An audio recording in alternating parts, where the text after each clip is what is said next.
مبروك يا كوكب في الخالة نهبان بهج على قروان. هذه الشيلة تهنئة للشيخ عبد الله صالح النجار بعرس نجله العريس الغالي شهاب عبد الله صالح النجار وبزيه العريس الغالي مهند محمود صالح أبو صلاح، مقدمة من الشاعر أبو علي الشضبي.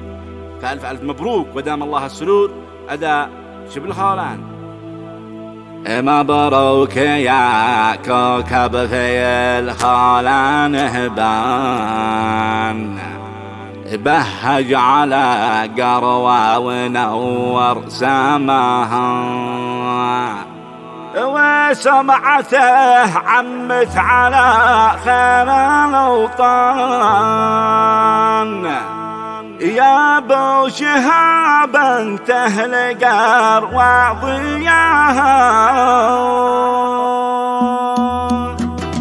مبروك يا كوكب في الخالة نهبان بهج على قروة ونور سماها. مبروك يا كوكب في الخالة نهبان بهج على قروة ونور سماها، وسمعته عمت على خير الأوطان. يا ابو شهاب انت القر وضياها، مثلت حب القروة له أرض وإنسان، يا ثمرها يا نطقها يا لماها. في عرس نجلك كم تهاني جيت الآن، يا عقل كل القروة يا دماها. مبروك يا كوكب في الخالة نهبان بهج على قروة ونور سماها. سعدي ونصري وقعوا لك بالبنان، كبير لصف حامي حماها. اسمع اسمع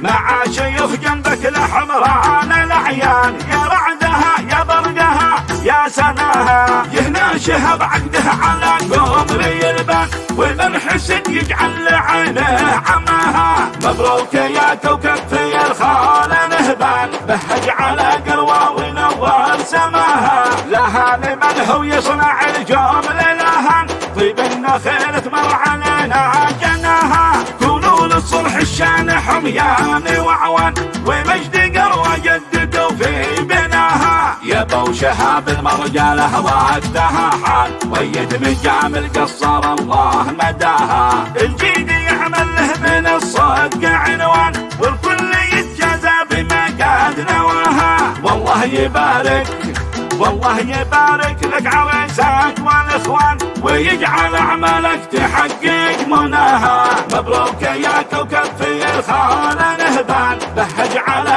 قروة ونور سماها، وسمعته عمت على خير الاوطان. يا ابو شهاب انت القروة ضياها، مثلت حب القروة له ارض وانسان، يا ثمرها يا نطقها يا لماها. في عرس نجلك كم تهاني جيت الآن، يا عقل كل القروة يا دماها. مبروك يا كوكب في الخالة نهبان بهج على قروة ونور سماها. سعدي ونصري وقعوا لك بالبنان، كبير لصف حامي حماها. اسمع اسمع